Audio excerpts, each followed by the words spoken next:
بسم اللہ الرحمن الرحیم۔ السلام علیکم ورحمۃ اللہ وبرکاتہ۔ آج کی اس ویڈیو میں ہم صحیح بخاری کی حدیث نمبر 111 سے 115 تک بیان کریں گے۔ اللہ تعالی ہمیں ان احادیث کو سمجھنے اور ان پر عمل کرنے کی توفیق عطا فرمائے۔ حدیث نمبر 111۔ میں نے حضرت علی رضی اللہ عنہ سے پوچھا کہ کیا آپ کے پاس کوئی اور بھی کتاب ہے؟ انہوں نے فرمایا کہ نہیں، مگر اللہ کی کتاب قرآن ہے، یا پھر فہم ہے جو وہ ایک مسلمان کو عطا کرتا ہے، یا پھر جو کچھ اس صحیفے میں ہے۔ میں نے پوچھا اس صحیفے میں کیا ہے؟ انہوں نے فرمایا دیت اور قیدیوں کی رہائی کا بیان ہے، اور یہ حکم کہ مسلمان کافر کے بدلے قتل نہ کیا جائے۔ حدیث نمبر 112۔ قبیلہ خزعان ہیں، بنو لیس کے کسی آدمی کو اپنے کسی مقتول کے بدلے میں مار دیا تھا۔ یہ فتح مکہ والے سال کی بات ہے۔ رسول اللہ صلی اللہ علیہ وسلم کو یہ خبر دی گئی۔ آپ نے اپنی اونٹنی پر سوار ہو کر خطبہ پڑھا اور فرمایا کہ اللہ نے مکہ سے قتل یا ہاتھی کو روک لیا۔ امام بخاری رحمہ اللہ فرماتے ہیں اس لفظ کو شک کے ساتھ سمجھو۔ ایسا ہی ابو نعیم وغیرہ نے القتل اور الفیل کہا ہے۔ ان کے علاوہ دوسرے لوگ الفیل کہتے ہیں۔ پھر رسول اللہ صلی اللہ علیہ وسلم نے فرمایا کہ اللہ نے ان پر اپنے رسول اور مسلمان کو غالب کر دیا، اور سمجھ لو کہ وہ کسی کے لیے حلال نہیں ہوا، نہ مجھ سے پہلے اور نہ آئندہ کبھی ہوگا، اور میرے لیے بھی صرف دن کے تھوڑے سے حصہ کے لیے حلال کر دیا گیا تھا۔ سن لو کہ وہ اس وقت حرام ہے، نہ اس کا کوئی کانٹا توڑا جائے، نہ اس کے درخت کاٹے جائیں، اور اس کی گری پڑی چیزیں بھی وہی اٹھائے جس کا منشا یہ ہو کہ وہ اس چیز کا تعارف کرا دے گا۔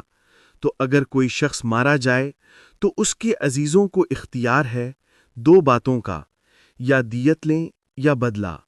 اتنے میں ایک یمنی آدمی ابو شاہ نامی آیا اور کہنے لگا یہ مسائل میرے لیے لکھوا دیجئے۔ تب آپ صلی اللہ علیہ وسلم نے فرمایا کہ ابو فلاں کے لیے یہ مسائل لکھ دو۔ تو ایک قریشی شخص نے کہا کہ یا رسول اللہ، مگر اذخر یعنی اذخر کاٹنے کی اجازت دے دیجئے، کیونکہ اسے ہم گھروں کی چھتوں پر ڈالتے ہیں، یا مٹی ملا کر اور اپنی قبروں میں بھی ڈالتے ہیں۔ یہ سن کر رسول اللہ صلی اللہ علیہ وسلم نے فرمایا کہ ہاں، مگر اذخر۔ حدیث نمبر 113۔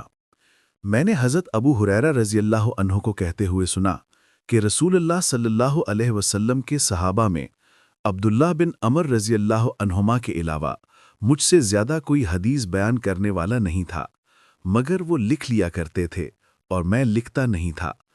دوسری سند سے معمر نے وہب بن منبہ کی مطابقت کی، وہ حمام سے روایت کرتے ہیں، وہ حضرت ابو ہریرہ رضی اللہ عنہ سے۔ حدیث نمبر 114۔ جب نبی کریم صلی اللہ علیہ وسلم کے مرض میں شدت ہو گئی تو آپ صلی اللہ علیہ وسلم نے فرمایا کہ میرے پاس سامان کتابت لاؤ تاکہ تمہارے لیے ایک تحریر لکھ دوں، تاکہ بعد میں تم گمراہ نہ ہو سکو۔ اس پر حضرت عمر رضی اللہ عنہ نے لوگوں سے کہا کہ اس وقت آپ پر تکلیف کا غلبہ ہے، اور ہمارے پاس اللہ کی کتاب قرآن موجود ہے جو ہمیں ہدایت کے لیے کافی ہے۔ اس پر لوگوں کی رائے مختلف ہو گئی اور شور و غل زیادہ ہونے لگا۔ آپ صلی اللہ علیہ وسلم نے فرمایا کہ میرے پاس سے اٹھ کھڑے ہو، میرے پاس جھگڑنا ٹھیک نہیں۔ اس پر ابن عباس رضی اللہ عنہما یہ کہتے ہوئے نکل آئے کہ بے شک مصیبت بڑی سخت مصیبت ہے، وہ چیز جو ہمارے اور رسول کریم صلی اللہ علیہ وسلم اور آپ کی تحریر کے درمیان حائل ہو گئی۔ حدیث نمبر 115۔ ایک رات نبی کریم صلی اللہ علیہ وسلم بیدار ہوئے تو فرمایا کہ سبحان اللہ، آج کی رات کس قدر فتنے اتارے گئے ہیں اور کتنے ہی خزانے بھی کھولے گئے ہیں۔ ان حجرہ والیوں کو جگاؤ، کیونکہ بہت سی عورتیں جو دنیا میں باریک کپڑا پہننے والی ہیں وہ آخرت میں ننگی ہوں گی۔